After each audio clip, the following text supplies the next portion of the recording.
El tratamiento del colesterol LDL puede resultar poco atractivo para el cardiólogo y, sin embargo, es una de las estrategias preventivas con mayor impacto en el contexto de la prevención secundaria.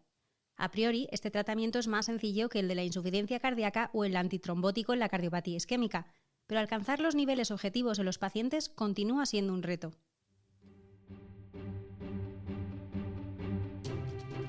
Cardio Podcast. Novedades científicas y actualidad clínica de la mano de expertos de la especialidad.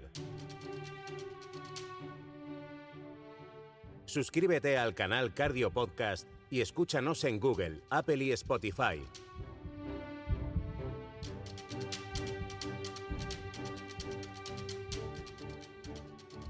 Bienvenidos una vez más a Cardio Podcast, la producción de la Sociedad Española de Cardiología coordinada por su grupo de jóvenes cardiólogos. Soy Alicia Ituarte, Jesús Nicolás en la realización y el moderador de este nuevo análisis es Alejandro Badella Fernández, cardiólogo en el Hospital Universitario de Toledo. Muy buenas, doctor. Hola Alicia, encantado de estar aquí una vez más. Alejandro, hemos hablado en episodios anteriores sobre la importancia de la estrategia hipolipemiante, la clave de alcanzar niveles objetivos de colesterol LDL en los pacientes con enfermedad aterosclerótica y las posibilidades que ofrecen las nuevas terapias en este campo. En uno de los últimos episodios que hemos publicado, Vicente Herrarte, Aníbal Ruiz y Juan José Macancela explicaban con David del Val su experiencia aplicando los nuevos tratamientos, que apuestan por facilitar la adherencia y que es el talón de Aquiles para los pacientes. Sí, Alicia, es que el tratamiento del colesterol LDL a veces nos parece muy simple a los cardiólogos, pero la realidad es que sigue siendo llamativo cuánto nos cuesta alcanzar y mantener en el tiempo los niveles objetivos, siendo además una de las estrategias preventivas clave, ¿no?, por el impacto en prevención secundaria que tiene. Por eso hoy queremos insistir en la adherencia como la llave para llegar a ese control de LDL, y para ello vamos a hacerlo además todo lo fácil, eficaz y seguro que podamos para el paciente.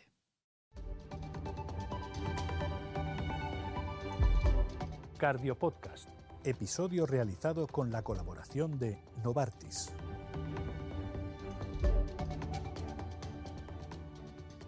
Y como siempre, hemos invitado a 3 expertos para comentar esa adherencia en el tratamiento de la dislipemia y su experiencia en la práctica clínica. Juan Carlos Gómez Polo, especialista en el Hospital Clínico San Carlos de Madrid. Muy buenas, doctor. Hola a todos, gracias por la invitación y encantado de estar aquí a compartir este rato con vosotros. Raquel Marzoa Rivas, cardióloga en el Complejo Hospitalario Universitario de Ferrol de A Coruña. Bienvenida, Raquel. Muchísimas gracias, un placer estar aquí con vosotros hoy. Y Carlos de Cabo Porras, cardiólogo en el Hospital Universitario Fundación Jiménez Díaz de Madrid. Muy buenas, doctor. Muy buenas, un saludo a todos y encantado de estar aquí con todos vosotros.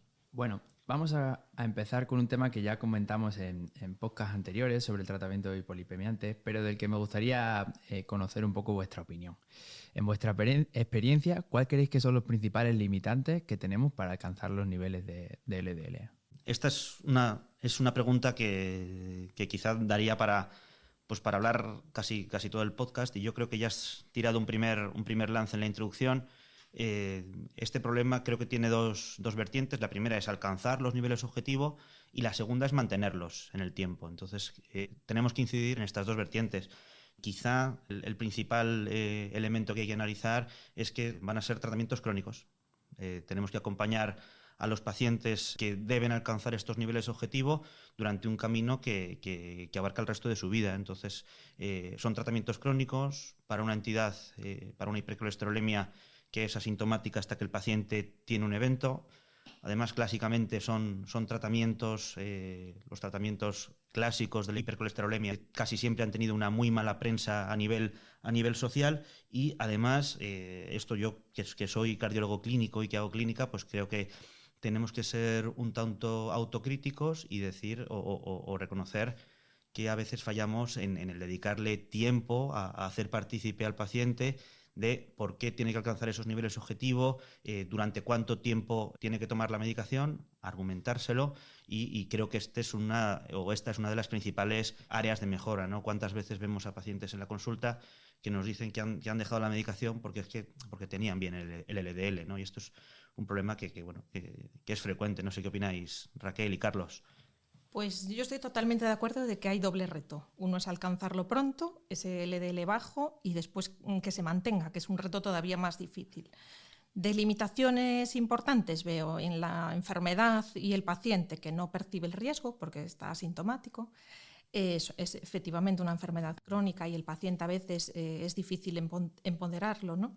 En los tratamientos, pues es verdad que tenemos muchísima mejor medicación, pero a veces son tratamientos complejos o con polifarmacia, porque no solo nuestros pacientes tienen enfermedad coronaria. En cuanto a los profesionales, pues también somos parte del problema, pero también de la solución, ¿no? La inercia, la falta de tiempo, no podemos establecer una relación de confianza y eso repercute en la adherencia. Y también al sistema de salud y a los gestores, ¿no? Porque no tenemos protocolos a veces o no estamos bien coordinados, no tenemos indicadores. A mí me gustaría que me exigiesen que mis pacientes tengan el LDL colesterol bien y a lo mejor otros objetivos que entiendo menos no. Y a veces es limitado el acceso a la innovación, ¿no?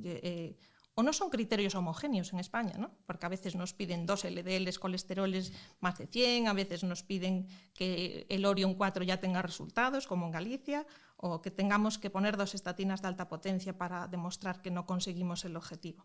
Yo creo que esos son factores muy importantes a tener en cuenta, ¿no? Yo no podría estar más de acuerdo con todo lo que habéis comentado, ¿no? Al final, resumiendo las causas de este problema, hemos hablado de la fatiga terapéutica, ¿no? Esta expectativa insatisfecha del paciente por no percibir mejorías en una amplia gama de tratamientos, no solo hipolipemiantes, sino también para el resto de factores de riesgo cardiovascular. Un paciente que no percibe mejorías y que, por tanto, se va a ver un poco con tendencia a eliminar estos tratamientos o a retirarlos por cuenta propia, ¿no? Son tratamientos que, por desgracia, ¿no? Las estatinas, que digamos que es el primer tratamiento que vamos a utilizar para el control del colesterol, con efectos adversos y con muy mala prensa. No solo ya los pacientes que retiran las estatinas por tener estos efectos, sino también los numerosos pacientes que, por el temor a tener estas mialgias, lo van a retirar incluso antes de haberla percibido, ¿no? También estamos hablando de que son pacientes con numerosas comorbilidades. Síndrome metabólico, diabetes mellitus, enfermedad renal crónica, son enfermedades que además van a limitar la eficacia de nuestros tratamientos y que por tanto también van a dificultar que vayamos a poder alcanzar los objetivos de LDL colesterol. Por tanto, también como aviso para nosotros, para los profesionales, no ir solo a controlar lo que es el colesterol, el LDL, sino también intentar hacer un manejo de todas estas comorbilidades para poder no solo controlarlas, sino también alcanzar los objetivos en el colesterol. Y por último también los factores administrativos, ¿no? Falta de criterios claros a la hora de poder prescribir otras terapias cuando las estatinas son insuficientes o no se pueden tolerar y problemas para poder prescribirlo. Bueno, yo creo que nos va quedando bastante claro, ¿no? Cuáles son los problemas que yo creo que sí que tenemos mucho espacio para trabajar, ¿no? Pero bueno, yo creo que hay 3 cosas que tenemos también claro, ¿no? Que todos hemos dicho, que es tratar pronto, tratar con potencia y luego mantener esos niveles. Y hoy, bueno, nos vamos a intentar centrar justamente en esto último, ¿no? En mantener los niveles, en la adherencia. Entonces, Raquel, ¿qué pensamos nosotros? Que nuestros pacientes, que son además casi siempre de altísimo riesgo, ¿tienen buena adherencia a los tratamientos hipolipemiantes que pautamos? Pues es una pregunta muy difícil, porque nosotros, la verdad, hemos intentado saber ese dato en nuestros pacientes y es imposible saberlo. Eso no lo medimos, no le prestamos atención y no lo corregimos. Si vamos así a números de la literatura, pues es un problema de una magnitud enorme. En torno al 50% sabemos que dejan el tratamiento. De hecho, se sabe que tras un síndrome coronario agudo no son adherentes tras el alta, que es un momento más crítico, entre el 15 y el 45%. Y eso es algo muy importante, ¿no?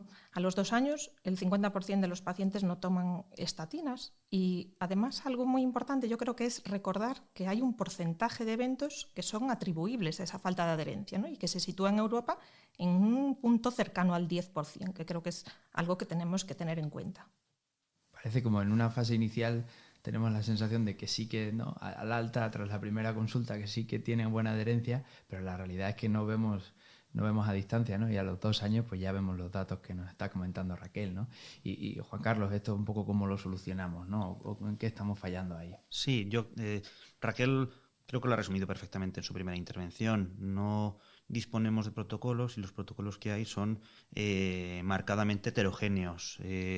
en el paciente después de un evento coronario, que parece que es el paciente en el que nos estamos centrando, es fundamental en la transición después al año después de ese evento, cuando ese paciente parece que se libera un poco más del seguimiento en cardiología, y en este punto tiene mucho que decir atención primaria y enfermería de atención primaria. Es decir, los compañeros de atención primaria que tienen que ser partícipes en este proceso de transición y en este proceso de prevención secundaria y de consecución de los objetivos terapéuticos en este grupo de pacientes de alto riesgo, ¿no? Ellos tienen un papel que es fundamental, y tenemos que ir de la mano, y en este sentido creo que es muy importante subrayar pues la necesidad de tener protocolos o directrices de actuación que sean homogéneas y comunes. Carlos, tú, además que te estás dedicando ahora en este campo, ¿qué papel crees que tiene la rehabilitación cardíaca precisamente en eso, en concienciar y en conseguir la adherencia de nuestros pacientes? Pues Alejandro, yo creo que el papel de la rehabilitación cardíaca en este sentido es clave, ¿no? Fundamentalmente porque en el inicio del proceso vamos a atender a un paciente que acaba de pasar por un evento agudo y por tanto digamos que está en el momento de mayor motivación, ¿no? Ese paciente va a estar más dispuesto a cumplir nuestros tratamientos y atender a nuestras explicaciones. Y es que al inicio de los programas de rehabilitación estos pacientes van a tener un seguimiento muy estrecho, con además terapias intervencionales, de ayuda psicológica y educacionales, en las que vamos a fomentar un modelo de compromiso terapéutico. Es decir, tenemos que hacer entender al paciente durante los programas de rehabilitación cardíaca que tomar estos tratamientos, sean los hipolipemiantes o sean cualquier otros, no es una obligación o no lo hacemos porque toca hacerlo, sino que tenemos que enseñarles, tienen que saber cuál es el objetivo de cada uno de los tratamientos que toman, entre ellos los hipolipemiantes, por supuesto, cuáles son los riesgos inherentes de no poder tomarlos y cuáles son los beneficios que esperamos obtener con estos tratamientos, que en este caso es evitar nuevos eventos en el futuro, por tanto mejorar su calidad de vida y disminuir su morbimortalidad. Además, el hecho de que estos pacientes tengan un seguimiento tan estrecho durante las primeras fases de la rehabilitación cardíaca nos va a permitir también ir chequeando, ir monitorizando si están presentando los efectos adversos al tratamiento hipolipemiante. De manera que vamos a poder ajustar de una manera mejor su tratamiento para reducir estos efectos adversos, y también vamos a poder ver de una manera mucho más precoz si hemos alcanzado los objetivos de LDL colesterol. No solo debemos también en esta primera fase de la enfermedad, sino que es importante que se mantenga el seguimiento de los pacientes a largo plazo, y ahí entra la fase 3 de la rehabilitación cardíaca. No debemos olvidarnos, cuando terminen de hacer los programas de entrenamiento presencial, en seguir a estos pacientes con seguimientos periódicos, ya sean telemáticos o presenciales, y para ello, como se comentaba anteriormente, creo que es fundamental la colaboración con los compañeros de atención primaria. Sí, además yo creo que también, que me voy a mojar, que igual que hacemos mucho hincapié en que tomen el tratamiento antitrombótico, que pueden tener otro infarto en el primer año, y eso a nadie se le olvida decirlo, no siempre decimos lo de las estatinas que estabais comentando, ¿no? Entonces hay quien trata de aprovechar ese tiempo de la rehabilitación para convencerle de que se tienen que tomar un fármaco asintomático durante el resto de su vida. Pero sí, y en este contexto, los nuevos fármacos como el Inclisiran, ¿qué creéis que nos aportan con respecto al resto de fármacos, ¿no? Sobre todo aquí hablando de la adherencia. Bueno, yo creo que Inclisiran, en primer lugar, pues abre una nueva estrategia terapéutica. Es un fármaco con un seguro, con un mecanismo de acción diferente, que abre una nueva vía, por supuesto, de investigación y también de tratamiento de nuestros pacientes, sobre todo, además, en aquellos enfermos que tienen un problema de adherencia, ¿no? Y además es un fármaco que, como vemos o como sabemos, pues ayuda a alcanzar casi en ese 80% de pacientes describen en Orion las cifras de LDL objetivo, ¿no? Entonces yo diría, si tuviera que lanzar así 3 palabras muy flash para decir qué aporta, pues diría seguridad, una nueva opción de tratamiento, un nuevo mecanismo de acción, y que es una alternativa eficaz. Añadiría, pues eso, la pauta posológica, que es muy sencilla, la persistencia del efecto, que es algo que buscamos, porque el mantenimiento, ese es un reto de una carrera a largo plazo, ¿no? Bajo riesgo de interacciones, muy tolerable y aproximable al paciente, ¿no? Es un fármaco que no necesita unas condiciones especiales de conservación. Igual en algún momento pues podemos llevarlo a atención primaria, ¿no? Y Carlos, esto de que se administre por parte de personal sanitario, por lo menos de momento, ¿crees que esto es una limitación o es una ventaja? Yo realmente lo veo más como una ventaja, ¿no? Porque el hecho de que el paciente tenga que acudir a recoger, en este caso el fármaco, el inclisiran, también nos va a permitir un seguimiento estrecho de este paciente, ¿no? Es una oportunidad para poder preguntar al paciente pues, por su adherencia al tratamiento, por los posibles efectos adversos, de manera que mantengamos al paciente motivado y comprometido a seguir cumpliendo el tratamiento.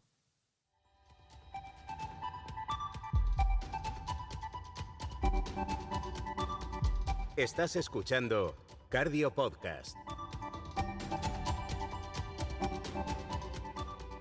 Otro aspecto importante a la hora de convencer al paciente en su compromiso con el seguimiento de un tratamiento es la seguridad del mismo o los efectos secundarios que pueda notar y lo sencillo que podamos hacérselo para que lo incorpore a su rutina diaria, Alejandro. Claro, todo lo fácil que se lo podamos poner y además garantizando la seguridad del tratamiento, pues mucho más sencillo para ellos, ¿no? Entonces, Raquel, ¿qué efectos secundarios o qué limitaciones os estáis encontrando con el tratamiento con inclisiran en comparación con el resto de hipolipemiantes?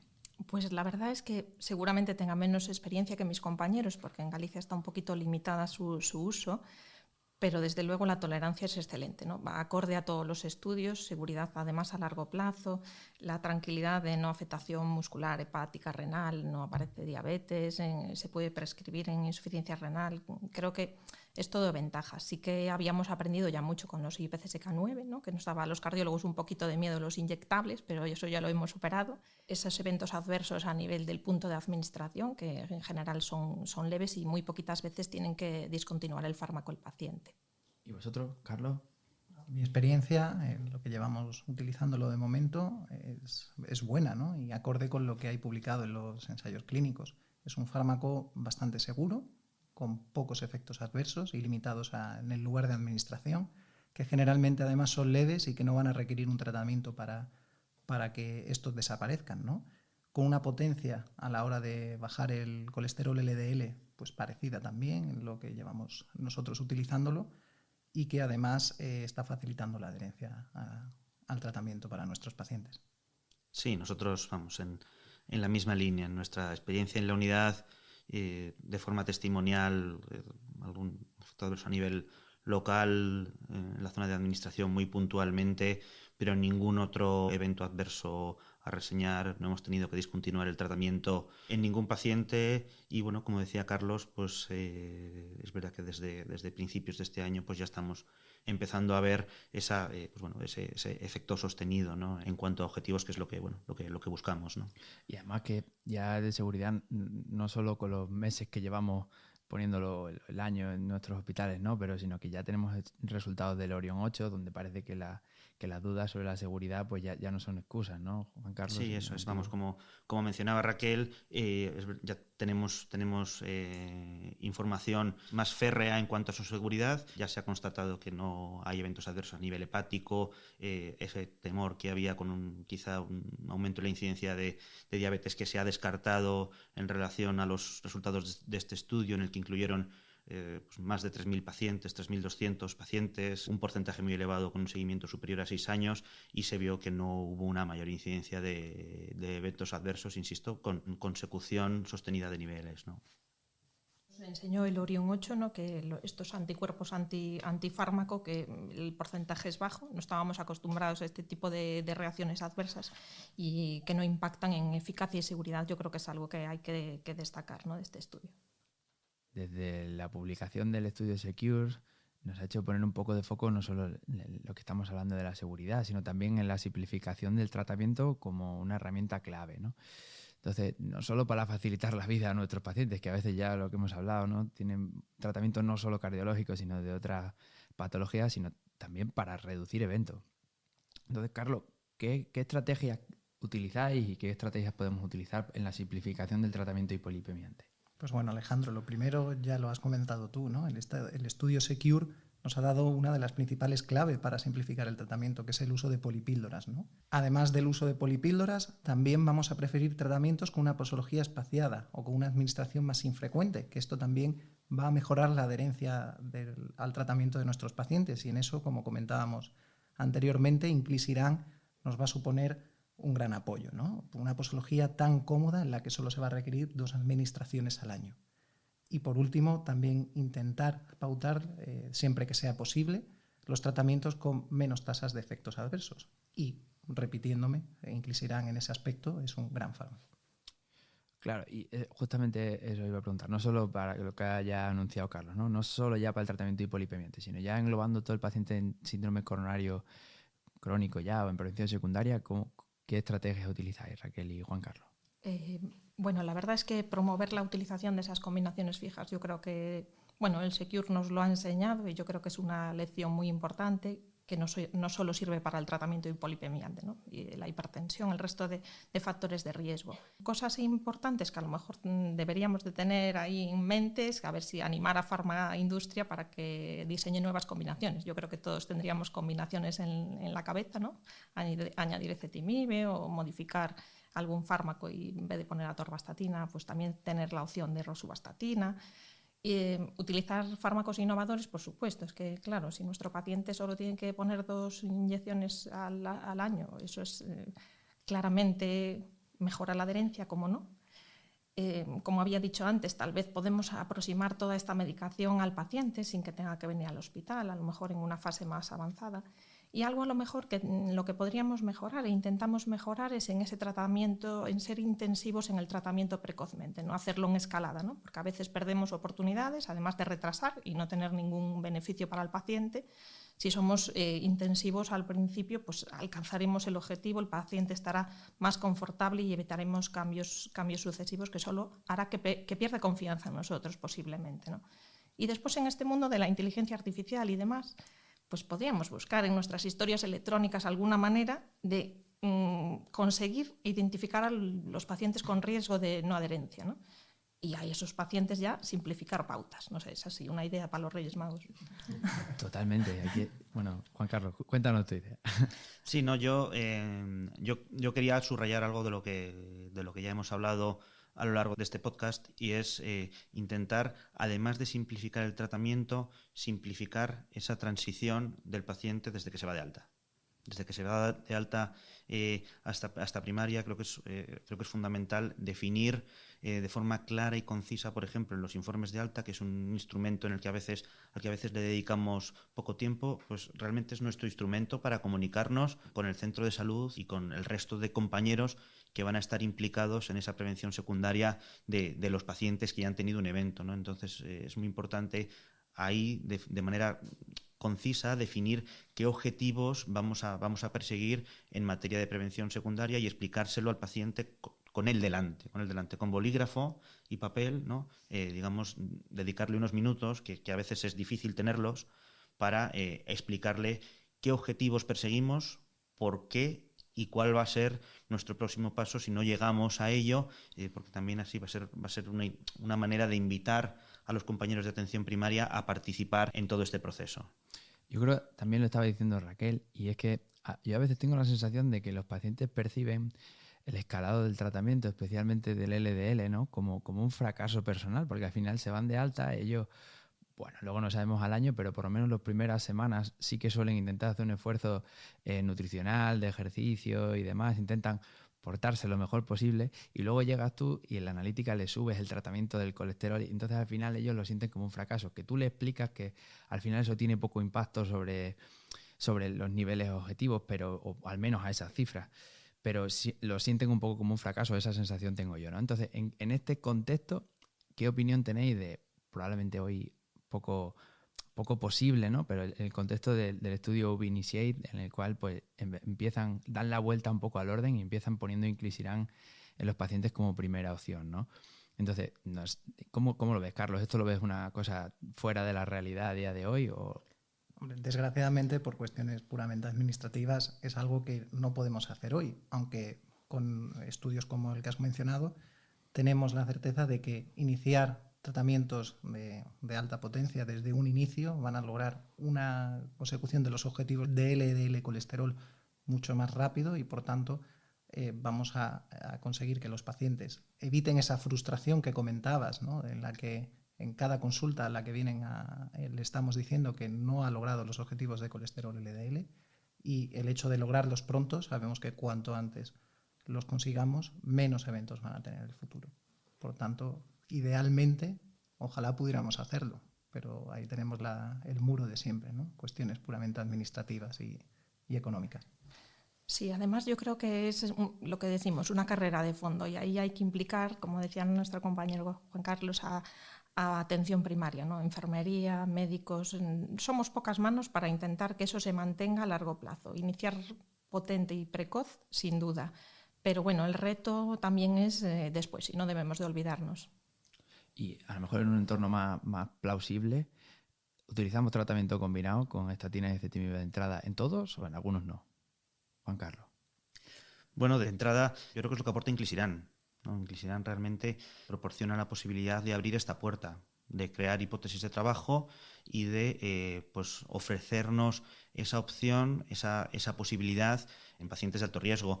De entrada, a día de hoy, yo creo que, bueno, quizá no debemos dejar de lado la combinación estatina-ezetimiba en ese primer momento agudo, aunque por supuesto Inclisiran, en base a todo esto, pues podría tener un papel, por supuesto, en esa fase también aguda, porque lo que sí sabemos, lo que sí podemos decir, es que cuanto antes lleguemos a la consecución de objetivos, eso va a tener un impacto en el pronóstico de nuestros pacientes. Entonces, realmente con este estudio esa puerta se abre.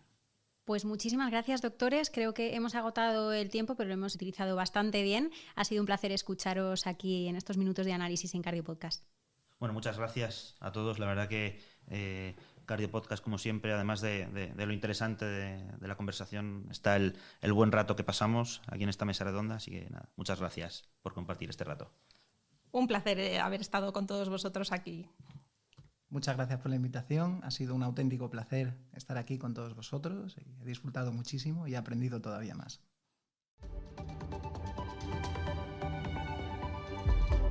Cardio Podcast, episodio realizado con la colaboración de Novartis.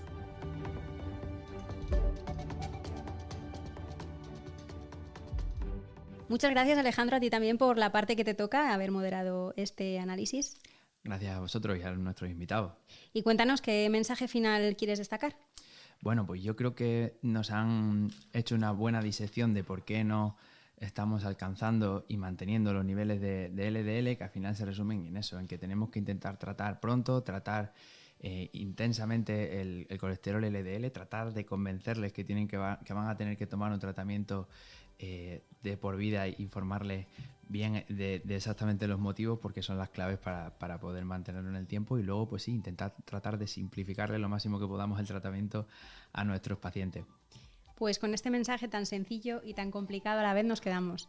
Alejandro, hasta aquí el programa de hoy. A quienes estáis escuchando, muchas gracias por seguir la playlist de Cardio Podcast. Os dejamos todos los episodios disponibles en Spotify, en YouTube y en Apple Podcast. Y si queréis revisar la evidencia comentada en cada uno, tenéis la bibliografía recomendada en el apartado Cardio Podcast de secardiología.es. Nos escuchamos en 2 semanas. Cardio Podcast, un programa de la SEC coordinado por su grupo de jóvenes cardiólogos.